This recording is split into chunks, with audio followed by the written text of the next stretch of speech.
Welcome to episode 57 of the Rex Chapman Show with my super dope homeboy from Lextown, Josh Hopkins. Hey, Josh.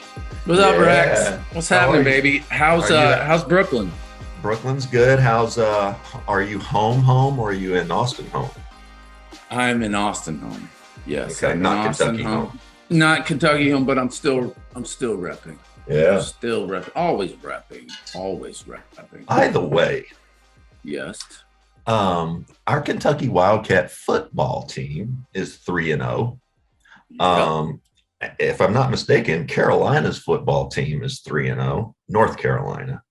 And like Kansas, like all the blue blood basketball programs are undefeated right now in football for the first time ever, like 4 or 5. What about that? I don't know about all those others. They're probably frauds, but sounds like we're for real. We are for real. I'll be disappointed if we don't win at all. Okay. But easy, boy. Whoa, easy, fella. I've never in my life seen the program this good ever in my entire life. Now, there was like when I was like 6 was last time, but I don't even remember it. And we've had good years, but like we are a legit SEC program, like top 10 team right now. Aren't we like 9 or something like that? 8. We're 8. Yeah. And we have a quarterback who's projected at this point top 10 in the draft. I mean, and he's got weapons. Like we have athletes. And he eats bananas, peel and all, and puts mayonnaise in his coffee. Did you know that? I did. Mayonnaise in his coffee. Man, whatever he does, keep doing it. He's a stud too. He's about what, 6'3", 230. Big run, big big. He's tough. He plays with a swagger. Mm-hmm. He does. Episode 57, Josh, of the big show. 57. Know any 57s in professional sports or sports? You know who I love that was a 57? Oh. It escapes me because I don't know a 57 at all. Who's 57? It might be the worst sports number. I can't think of a single person. Like everyone I thought of earlier, I'm like, is that a 57 or was that 58 or 9 or 6? It's tough. It is. Of course, Hines.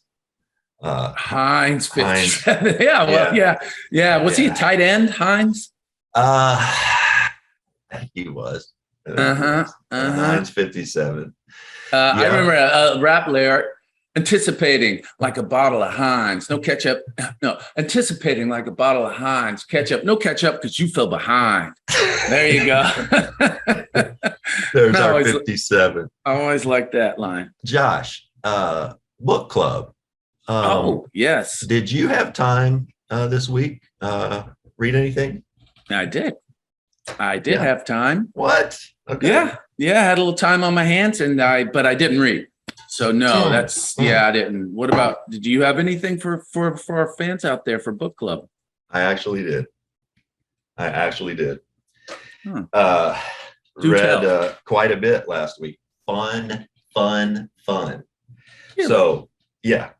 So there's a board and I had three other people over. Anyway, you all get like a little man and you roll the dice and you collect, you don't go to jail. You collect $200 here. Is this like a book? It doesn't sound like a. It sounds like it was great. It was, You all read together first of all. Yeah, and you roll dice, and then it's your turn, and then somebody else's turn. Rex. That's not reading. That's a board game. You're playing a board game, Monopoly. Yeah, I didn't read anything. Oh, okay. Well, that's been book club. But we have a good guest today. I am really excited about. I am too. I met this guy a couple years ago. I was at it was for Stevie Nash's and Jason Kidd's Hall of Fame, And this guy was there supporting someone else who was getting into the Hall of Fame.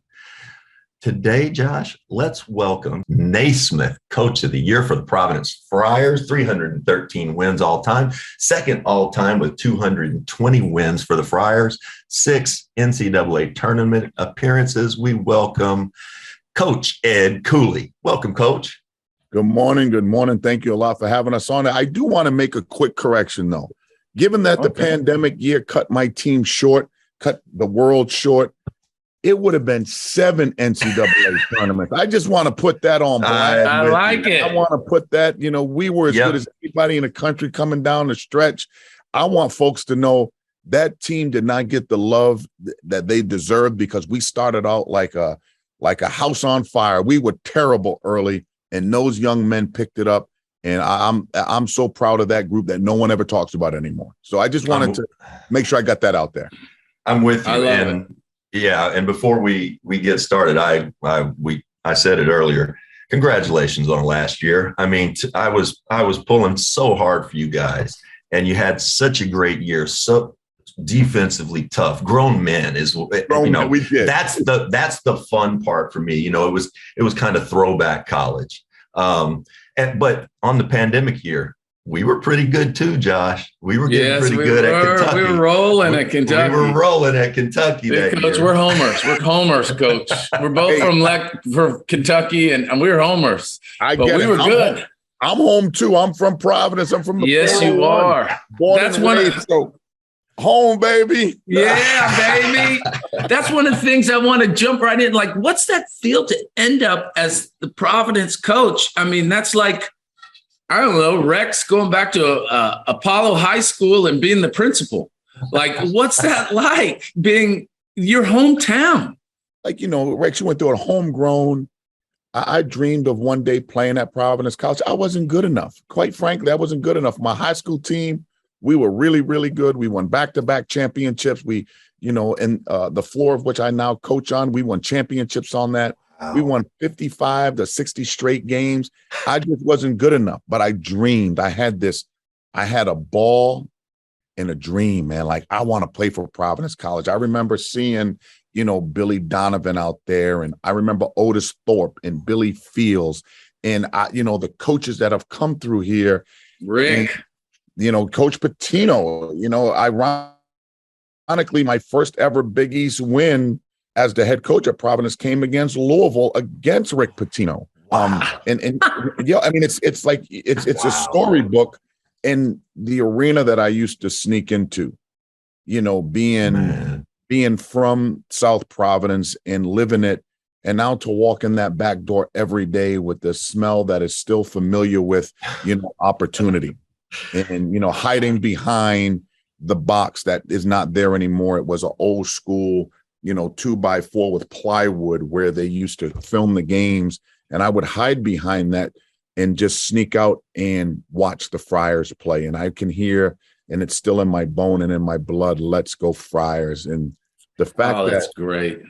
The fact that I could have the opportunity to coach in the city, at the school, and now going on my 12th season, you can't put it into words. You just have to live it and appreciate it.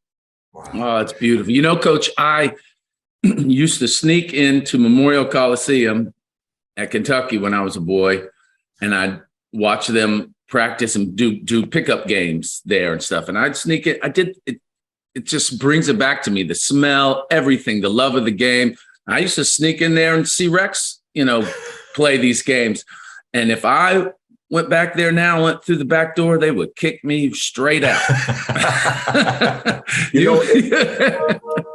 It's funny growing up, and we grew up in a very tough neighborhood. And, Rex, everybody be like, that dude got some bounce, like Rex got instant cred from the brothers. And he got instant street cred from the brothers. They're like, oh, he got some bounce. That white dude got some bounce.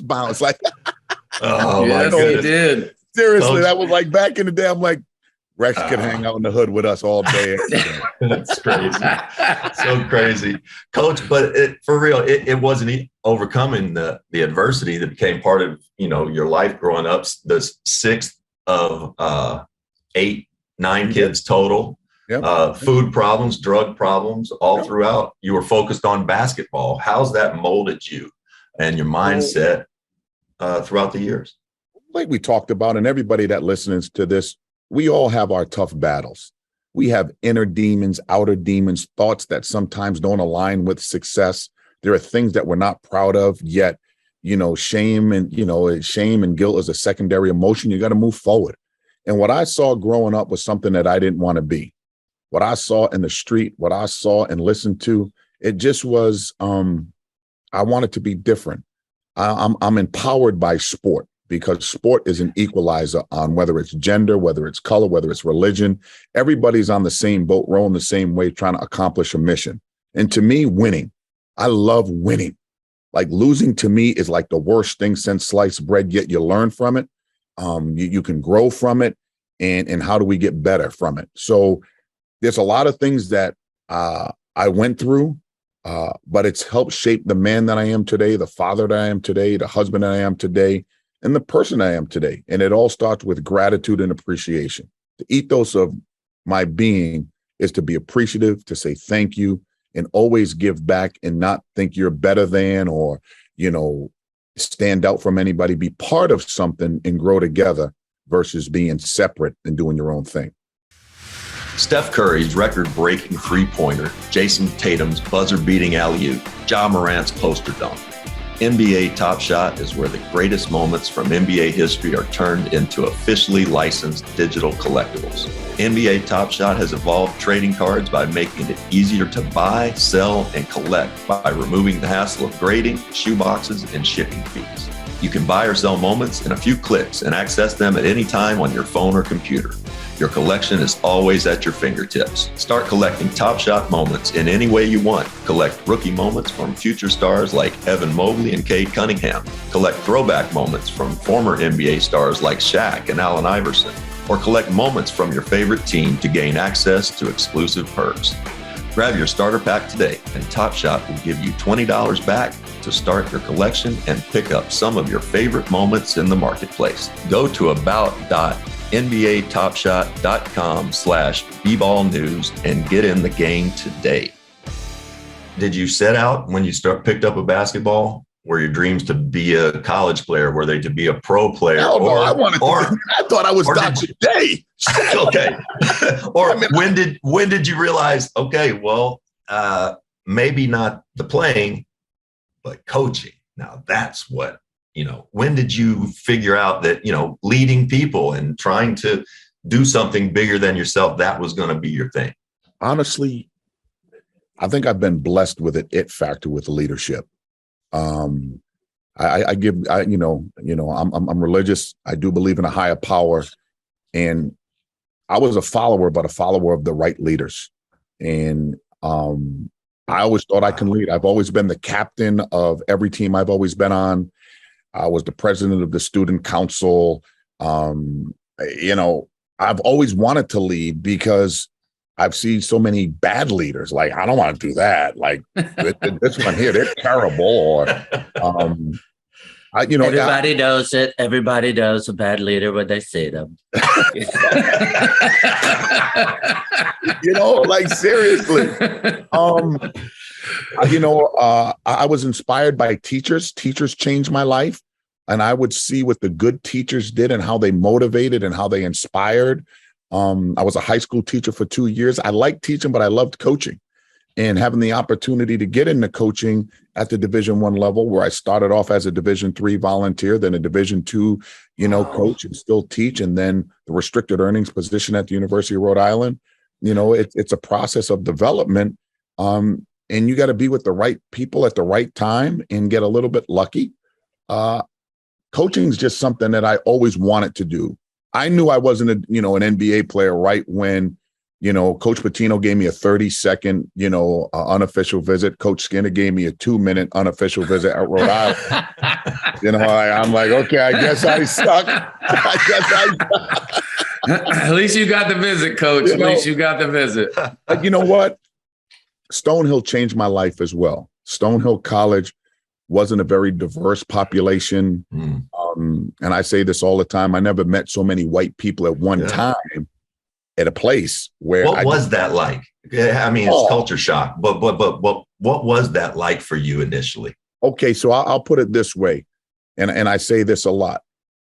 Imagine being the only raisin in a bowl full of milk. Yeah. And imagine you being the only white bean in a box of raisins. Yeah.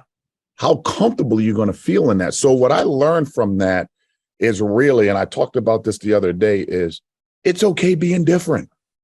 It's okay to have open, honest discussions about being different.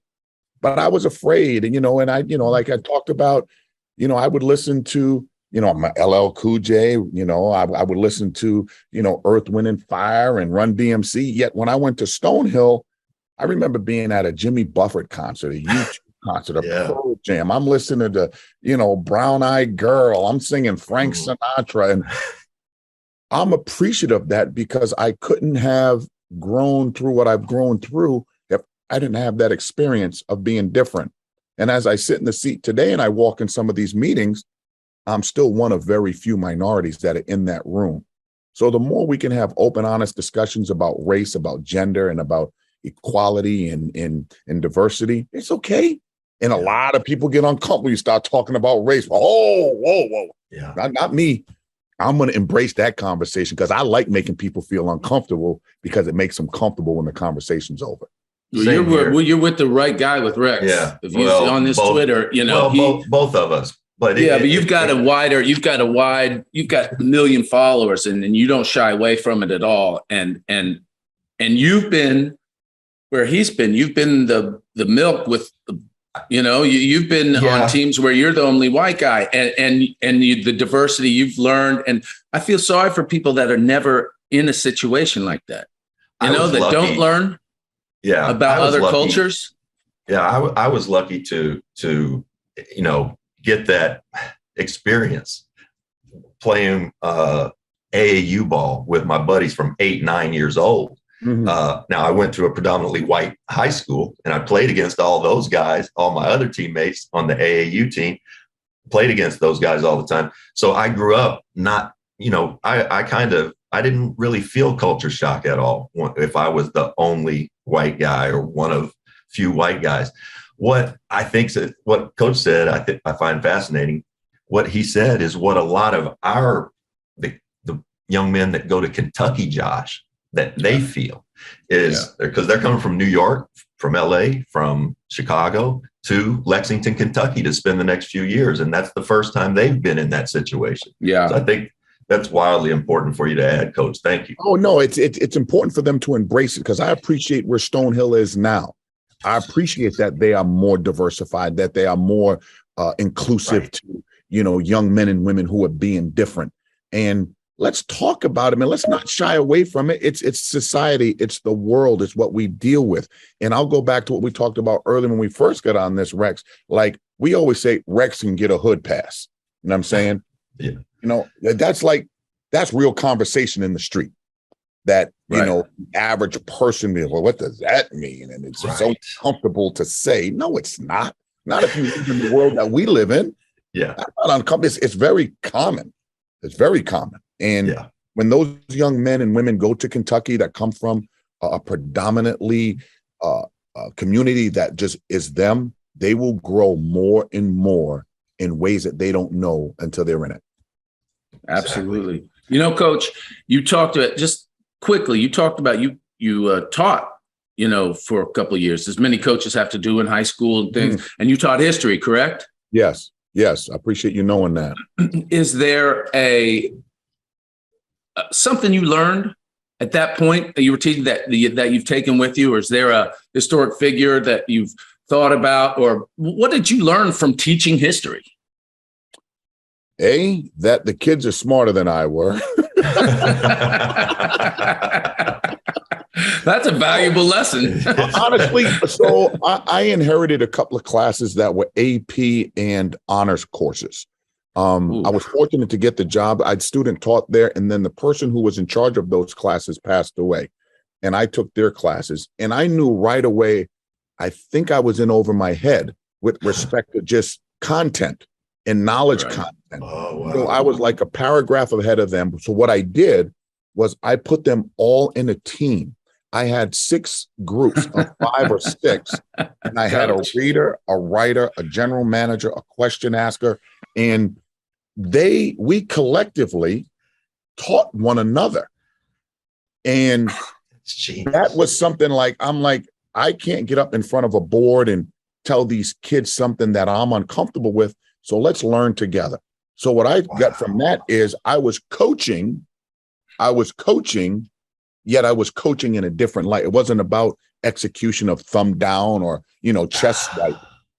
That's what I learned. I learned how to lead differently. That's genius. That's genius. Do what you know. God, that's genius. Coach, I say all the time, and I was on a lot of teams. I've been around a lot of teams. My dad's a coach or was a coach. And, the thing that there are different ways to do everything. And I just remember watching my dad. My dad would tell me, watch Homer Drew, Valparaiso, great coach. Dean Smith, great coach. And so by the time, I got a little older, I could watch a game by myself and tell if a coach knew what he was doing by how his team was communicating.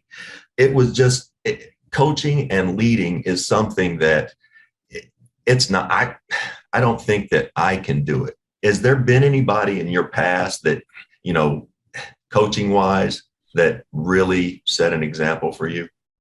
Coach Skinner, for sure. Al Skinner, who, played in the ABA, great player at UMass, came up through the coaching ranks, University of Rhode Island, Boston College. And what I respect about Coach Skinner was his patience and his ability to let players be themselves while educating and mentoring them in the game of life. But Al never would take away from your game, so to speak, on who you want to be, so he let you kind of do your thing. And he had patience with growth. He had patience with development. And I would say he's been the biggest influence in my coaching with respect to having patience. Now, we are polar opposites. Yet what I learned from him to add to some of the things that I think about and what my philosophy is I think it's a good combination. Al was really good in-game adjustment person. Coach allowed his assistant coaches to have a voice, allowed us to grow, allowed us to evaluate. I think when you talk about recruiting, everybody says, oh, these guys are great recruiters. Why aren't they winning? You want to hire great evaluators. Recruiting is easy. Wow. But if you have evaluation and you have projection, and, there's a lot of people that can play at Providence College. I could have played at Providence College. I don't know if I fit Rick Pitino. Right? So I always tell our coaches, when we're evaluating, who can play for me, not who can come to Providence. So know in your evaluation, not in your recruiting. Recruiting is a sales opportunity. Recruiting is a chance to brand and all that. But all that's not winning games. Evaluation on style, toughness, grittiness, appreciation, gratitude, strength, length, speed, vertical. You start going through an evaluation sheet. That's where you can keep your job. At the end of the day, we're going to have a bad year. If you're in it long enough, you're going to suck at some point. You know what I'm saying? Kentucky goes through it. Duke goes through it. North Carolina goes through it. Kansas goes through it. It's just, those are the best of the best with our brand names. And they don't win the national championship every year. So when you educate your fan base on that and you educate young men on failure, but yet growth, if you're in it long enough, you'll have your time. Coach, how do you go? You're obviously a huge proponent. Chemistry and camaraderie is maybe the most important thing for a successful basketball team. The recruiting part of it is, it's changing all the time now. But it's one thing if you have your best player on your team is a leader. That's ideal. A lot of times, though, that helps. A lot of times, though, that isn't the case. That best player, people don't understand. That's okay, but he's got to be willing to follow somebody. If he's not willing to follow, then you have problems. How do you choose these guys when you go watch them play at summer camps or high school games? What are you looking for aside from they can jump out of the gym or shoot it from 30 feet? That's a fair question and a hard question, because, you got to go in. Are you good enough? Number one, right? Are you good enough? Your length, your strength, your size, depending on the position. Honestly, I look for stuff that's life value. How are you when you come out the game? Are you tapping everybody when you come out the game? Are you the last one to eat at training table? If you're the last one to eat, then all your troops ate before you. Are you a giver? Are you a server? Do you say please? Do you say thank you? What's your body language like? How do you interact with officials? How do you interact with officials? If a coach is, all up in your kitchen, like, what's your body language like? What's that saying? What's your eyes like? Are you saying hello to some of the people that are cheering for you? Those little things to me are transferable in the game and then transfer back to life. And if you have that, I think you're centered. You have a purpose. Those are the things that, it don't always happen. Like, I don't want to come off like, I got all the answers. I'm on you asking me what, ideal what I would look for. And if they're not there, is there something in you where we can help you get to that point? Because you also want to give people an opportunity to grow who are just as messed up as I am and was. But in order to get to that point, be there to help them see that. Those are the things that I try to look for beyond the talent. I think that's valuable. Sorry, Josh, real quick. No. Real quick. I think that's valuable for young people. You remember being recruited. I remember being recruited. And, the first time at age 15 or 16, somebody came and watched me play. I may have shot 3 for 13 and had 15 points, whatever. Bad performance, I thought. Well, by the time you've gone and watched guys play, you kind of know if they can play or not. I found later on in life, after I played and would go watch guys, I would just watch the things that you're talking about. I already know he can play a little bit, but I'm watching. How is he over here on the bench? How was he when he got taken out of the game? Is he rooting for the guys on the court? It's just so valuable for people to know that coaches are coming to watch you, yes, because they think you're a good basketball player. But you got to be a good person and you got to be a great teammate in order to play high-level college basketball. Thank you for sharing that, because it is something. And again, I learned this from my wife. She said, Eddie, when you see people, see them. Part of being seen is evaluation of the little things. I see you. And I'm like, Maurice, thanks a lot for sharing that with me, because a lot of the times we coaches or we leaders and, everybody looks at you in these positions. Sometimes you're not as present as you need to be, because the minute you get there, you're thinking about the next thing. You're trying to get out of there. You got another appointment. This one's trying, being more patient and seeing people as I'm getting older, I feel is something that I'm going to continue to improve on just slowing down. Same. Well put. Coach, that's interesting to me, because what happens, like, I was just blessed with great parents. And my father told me, yes, sir, no, sir. If I was 10 years old and some man said, well, do you like that? And if I said, yeah, I was in trouble. Right. I'd say, yes, sir. A lot of these kids aren't taught. They don't know. They're not grow up in an environment where they get instruction like that. We've all played in the AAU league, the summer league, where the best player gets taken out and he takes his jersey off and leaves. They need to be taught. How do you, when you recruit a player who's really good, that he's good, innate person, but they need to be taught to say and do these things. How do you go about that? Because that's difficult. In today's day, man, it's difficult when you talk about saying yes, sir, and yes, ma'am.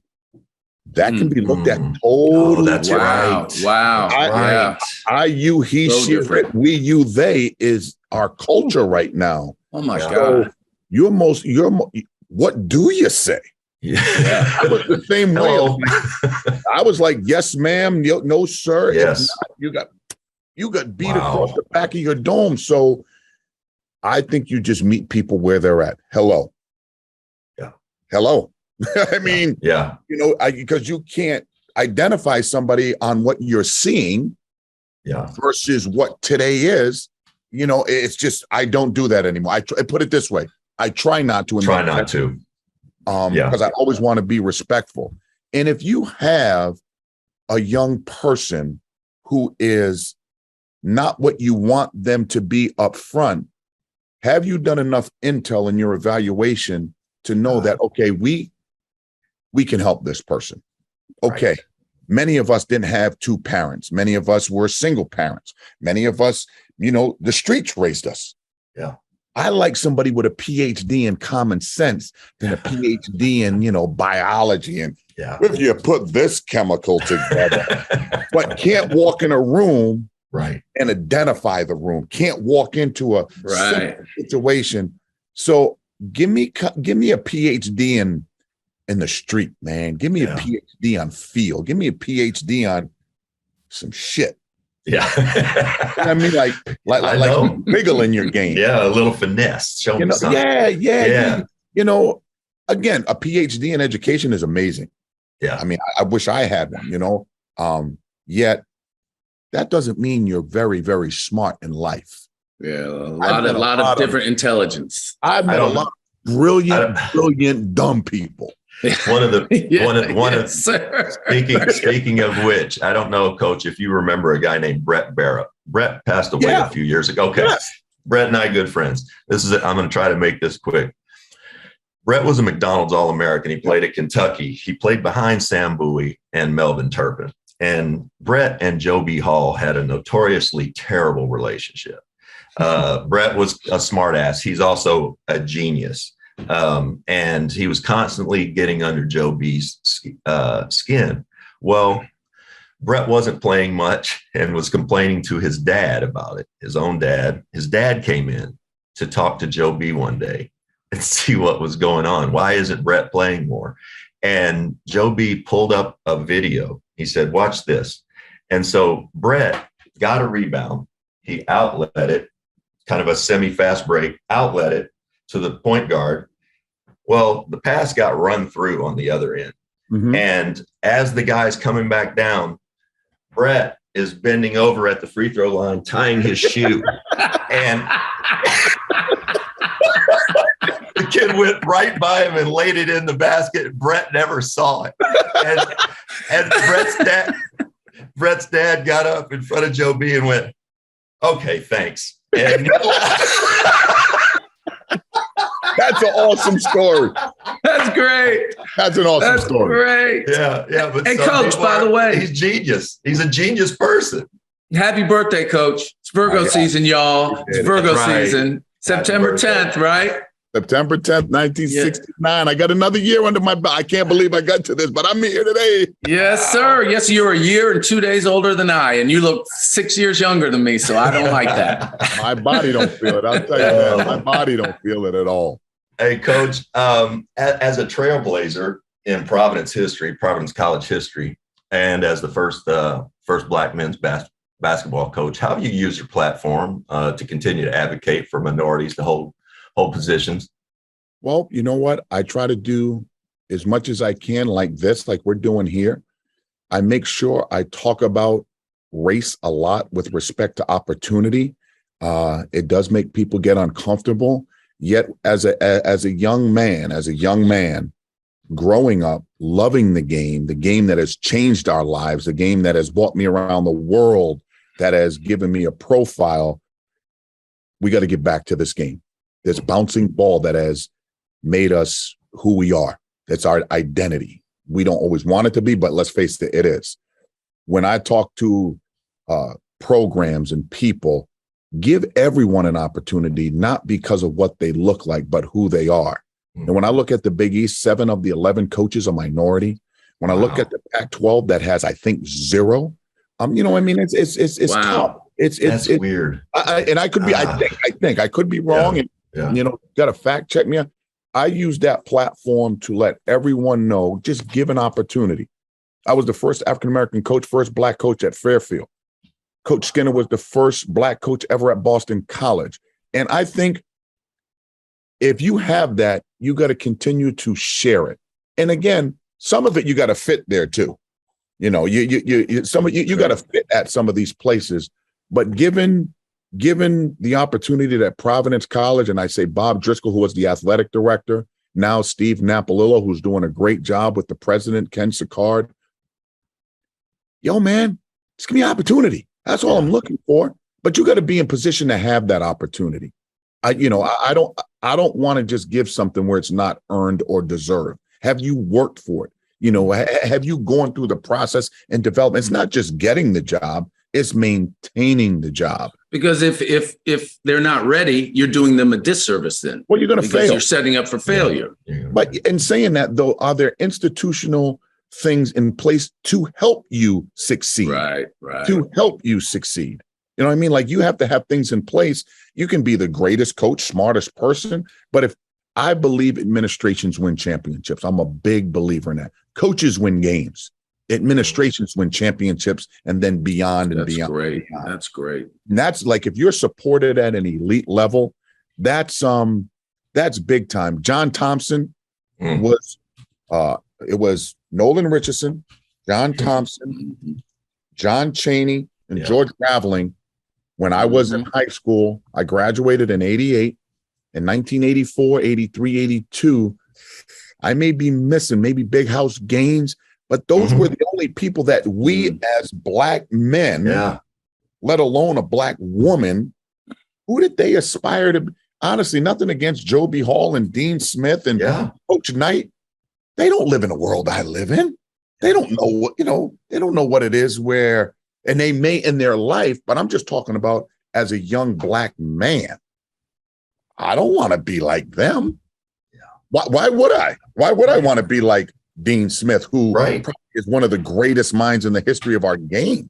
But Dean ain't walking at 14 Elmer Street and having cream of wheat with no sugar or cornflakes with no milk. Come on, man. So that's the real conversations that I have in using our platform, given where we are as guardians of the game today. That game, this game has brought me around the world, has put me in arenas I never thought in a million years I can walk in. And for us not to give back to this game, and Rex, I appreciate it because it's a topic that I love talking about, the bouncing ball of opportunity for everyone, regardless of race, regardless of religion, regardless of gender. This basketball has transformed the world. It is a melting pot of opportunity. Come on, man, let's get on board and roll with it. I'm with you. And just to add a little quick, at 17, I went and visited Louisville, and the three guys that took me on my visit, Milt Wagner, Purvis Ellison, and a young freshman who hadn't played there yet from Laurel, Mississippi, country as can be, named Kenny Payne. How about that? And Kenny and I have been friends for the last 30 some years. And when Louisville gave him the job, I called Kenny, of course, and when he answered, the moment he answered, I started crying, just thinking about where he came from. I mean, Kenny might've had 2 pair of pants. Right. We called him the troll, his big ears, and but the best guy ever. And for him to be here 30 years later, the head coach of that place, I'm just so happy for him, but I'm so thrilled for that program because they made the right hire there. Absolutely. Coach, let's switch gears for a second. We talked a little bit before we came on about the NIL. I want to get into that with you a little bit. How is the NIL affecting college basketball? How's it affecting players and programs? And how is it different, say, the NIL, how does it exist differently at Providence than it does or would at, say, Kentucky? It's a complex question with respect to it went from 0 to 1 million overnight. Wow. And there's so many coaches, administrators, and schools that are learning, preparing. Many people are complaining about it. I don't think you can complain. I think it'll be good when we're still reshaping it, forming it, learning about it. It's probably caused some dissensions in locker rooms. It's probably brought about people not coming to a school because of resources and money. And for us at Providence College, if that's the topic, and we spoke about that, if the NIL is your most important thing, then you're probably not our guy. And we talked about this: chase purpose, chase opportunity, don't chase money. Because again, if it's 50,000, 100,000, you're going to run out of that. Uncle Sam's getting a third of that, maybe a little bit more than, actually probably getting a fourth, 40% of it with those numbers. So I think you have to educate them on, okay, what is your actual purpose? I get that, where in the past, like when you played and when we were Division II, you couldn't get an extra meal, you couldn't get a haircut, you couldn't buy lotion, you couldn't buy toothpaste, you couldn't get, so those things the NCAA was way, way behind on. And I think that's caught up to us now. Where it's at today is you got to have the conversation of what's real. What is the kid's actual image? What is their actual name worth? Yeah. What is their name worth? And I talked to the guys about how many NBA, NFL, hockey, major league players are actually on television. But literally, you can probably name 7 to 10 current athletes, maybe. Mm-hmm. I'm talking across the whole spectrum. Yeah. And you probably name another 7 to 10 who are more marketed retired players. Right. Retired players. Wow. Right. Yeah. Okay. So like, really, how good are you? Like, and again, with social media, okay, if you got a great platform and people want to use that because they're going to use your image to promote their brand, that's something that's different. Now you're really making money off your notoriety, not so much off your talent. You know what I'm saying? If you're that good, then you're probably not in college long anyway. Right. I'm saying? So I think have open, honest discussions about it. Don't complain about it. We're not going backwards. Mm-hmm. Like that bad body language, that negative conversation is an energy drain. Move forward. Hey, how can we make this good for us? And then as a guardian of the game, how do we make it better for college basketball? And then you got to move on from that. I don't have an answer. I got a lot of energy toward it, and I'm learning, growing, and try to be the best that we can be at Providence. This podcast is brought to you by Branded Bills, the best place online for premium headwear and apparel. Branded Bills has hundreds of designs available, including our popular state collection, where you can show your pride with hats, shirts, hoodies, and more for all 50 states. Are you a company looking to brand your business? Branded Bills also offers custom apparel options that can meet your brand standards with fast turnaround and shipping. To shop or learn more, visit brandedbills.com today. How would you deal with, say, a kid that comes in and he's a good kid, he's a good player, freshman, he's got a little NIL deal, maybe one of the bigger ones in your locker room. Come opening night, just he's not good enough physically, mentally, whatever, to be in the rotation. How do you keep a kid like that engaged in trying to get better? Look, I would have loved for Aaron Kraft, great college player, never going to play in the NBA. I would have loved for him to knock out, $1 million at Ohio State or $2 million because he was that good for college basketball. I mean, he was just that much fun to watch. Not everybody's Aaron Kraft. Right. The question was, how would I deal with that? First of all, I would have an open conversation with the locker room. Was that an ideal initiated from our collective? Was it initiated because of what his ranking was and people wanted to get to know him and he dominated, some horse shit program and, you know what I mean? Like, yeah. I mean, I can get numbers, and I was the player of the year 2 years in a row in the state. I couldn't play at Providence College, but I dominated high school basketball here. For who I am, I'm going to have an open, honest discussion with those men in the locker room so they trust me. This is what the deal is. This kid's coming in. He's got this, this, and this. It may not be you, but it could be you. What are you doing to build that? Okay. And not everything's fair. Not everybody in this locker room is equal. Not everybody in this locker room is going to be the leading scorer, the leading rebounder, the leading minute person. We're going to be a good team because we sacrifice, because we have a common mission to win. And when we win, you win. Yeah. The we becomes me on winning. Yes. The me doesn't become the we. if we don't win. Right. Period. Right. Period. End of discussion. So I'm learning what that is. It's new to us. We're learning. I hope we have an opportunity to have a kid that walks in with an NIL deal before the ball goes in the basket. Can he sustain it? Then you have to start dealing with their mental wellness, because now they got to deal with pressure. They got to deal with performance. They got to know how to be a great teammate. And if you're not a good teammate for me, deuces, you out. I hear you. I hear you. Same. I'm with you. Coach, you recently signed an extension. Congratulations to stay with the Friars. How important is it for you to stay home for the foreseeable future? And do you think about staying at Providence until you retire?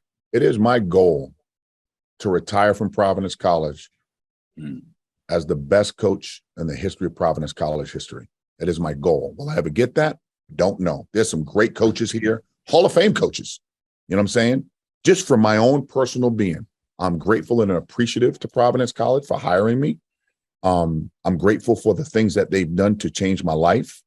I don't foresee me fitting somewhere else. You never could say never, because the dynamics could change here. But I want to be an inspiration for young men and women in our community that I was born and raised in. I am a New England person through and through. Every job I have has been within a 2-hour radius of the hospital I was born in. And I've had 6 college jobs, literally, 3 of which are a drive a 9-iron from my home. You know what I mean? Yeah, but you could really hit it. You hit it. You hit it a long way. I'm saying I want to be hope for other people. Yeah. And that acronym for me is help other people excel. When you look at the mirror, don't ever see yourself. Look at the mirror and ask, who can you help? Who can you give hope to? If they see you, given your background, knowing that it was as tough as anything going, they too, regardless of their circumstance, and have some understanding what it is, that they too can become whatever they want. That's my hope here at Providence College. I hope it happens. If it don't, I've already won a national championship. I've won the national championship of life. So The bouncing ball is one thing. Life is real. Wow, Coach, you really, I mean, well, you're on your way there, Coach of the Year. You can't, you're pointed the right way, and you obviously can teach and inspire, but you don't become Coach of the Year without knowing the game X's and O's. And the game now is changing so quickly. It's amazing. How do you stay ahead of it? And what parts of it, of X's and O's, are unchangeable for you? But how do you stay ahead of, because you got to be ahead to be great. Mm-hmm. How do you stay ahead of the curve of the change of the game? I'm appreciative of the coaching awards or whatever, but to me, that's a staff award. Staying ahead of the game is having a really good staff with you.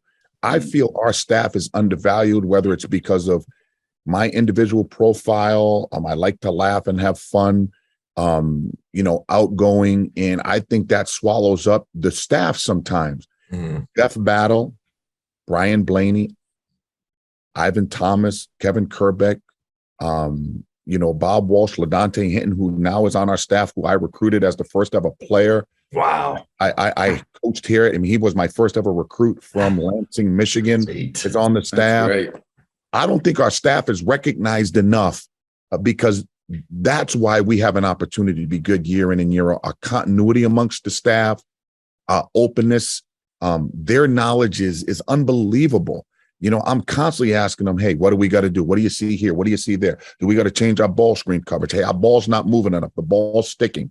So we sit in these meetings, and I think it's more about the staff. I think it's more about the changing of our game. There's not too many traditional block-to-block post scorers anymore. A 5-man's got to be versatile. He's got to, it's almost like the Joker. Everybody says Joker's body's this, Doncic's body's that, to the tune of 45 and 18. Let me get that foot out your ass. It is the game has changed to more of a free-flowing ball movement. And again, as you know, Rex, you were in the NBA. 95% of the players in the NBA are role players. You know what I mean? You're going to have your 2 or 3 guys. Those guys are getting the majority of the shots, the majority of the money, and the majority of the attention. But if I can be the 13th man in the NBA and I'm a mid-level pay guy, sign me up. I'll take my $100 million and go home. Amen. Damn right. Like, you're damn right. I think you have to, continue to work at your craft. My thing is, my coaching style is I'm going to coach your strength as an individual player and put it into the team concept, not the team concept into the player, because there's greatness amongst what you do as an individual. If you can't go left, then I'm not going to send you left, right? If you like the right side of the floor, the left side of the floor, you have a particular go-to, let's incorporate that as we're building. As funny, I'm looking at this is my play card from last year. Okay. Amazing. So this is all individual strengths of each individual on the team that ties into how we're going to play. And it could change we may have some tendencies. The one non-negotiable that I have as a coach is if I don't feel your gratitude, it ain't going to work. Love it. It ain't going to work. I love it. It's not working. Go play for somebody else, and I promise you we're going to beat you. That's great. I love it. That's great. Coach, a bit of a changing of the guard right now with Coach K and Jay Wright retiring this past year. How different does it feel coming into this year, especially now that you are the longest tenured coach in the conference? I give all that credit to Providence College, man. They kept me around. It does feel weird, and I have a great relationship with both those guys. Great relationship. I feel honored.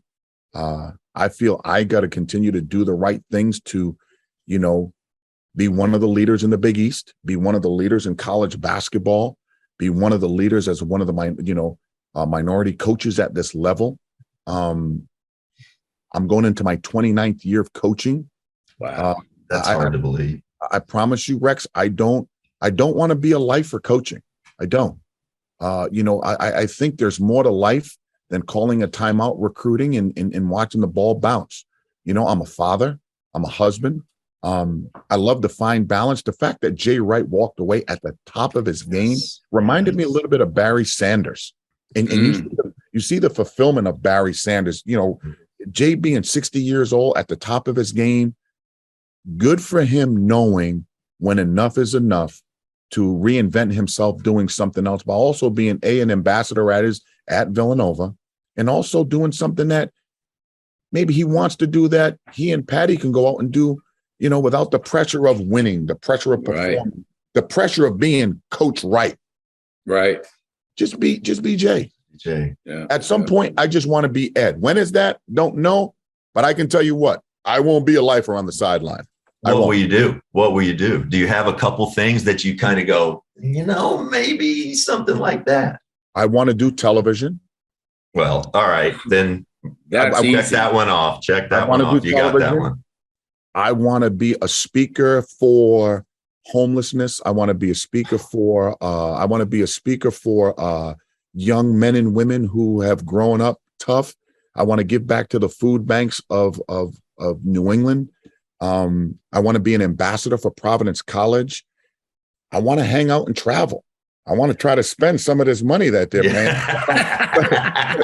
So I don't leave it all to my kids and grandkids. I hope. I told everybody, who did I learn this from? I just heard this. Who was it? I think it was my lawyer, Dennis Coleman. He said, I'm going on a ski trip. I said, it's July. Spend kids' inheritance. Ski trip. Spend kids. I'm like, bingo. I'm going to go on about 40 of those ski trips. That's great. That's great. That's so good. Do you have what are your joys outside of basketball? What do you like to do? When you're off season and you're not recruiting, what are your hobbies? Love playing golf with my son. How old is he? My son's 25. Fantastic. My son's 25. My daughter's a senior at Georgetown. She turns 22 in another month. Actually, a month from 2 days ago. Wow. I enjoy investments. I love properties. I like looking at. I love speaking to groups about hope and opportunity. I like chilling, man. I like swimming.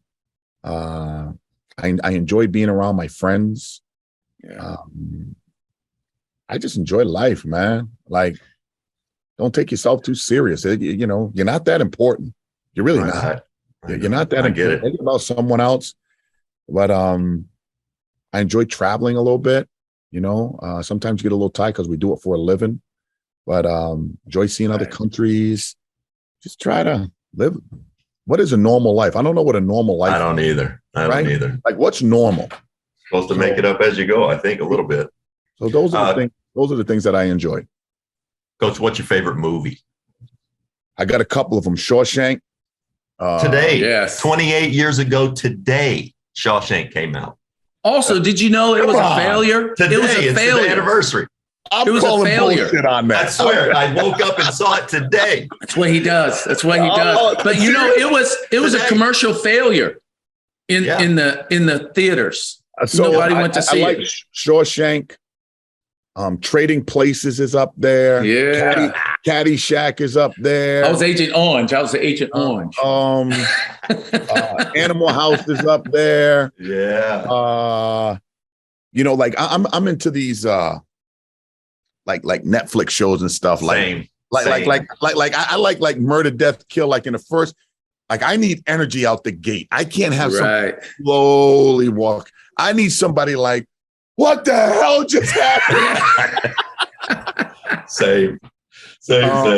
But I would say my favorite that I can come back to all the time is Shawshank.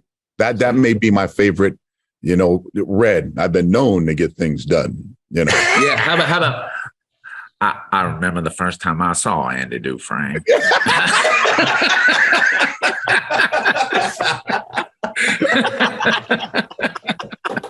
Oh, that was big time. Hey, what about front row center, Coach, for any entertainer, speaker, dead or alive? Front row center. Front row center. Well, I love Broadway shows. Front row center, I would say Smokey Robinson. Oh.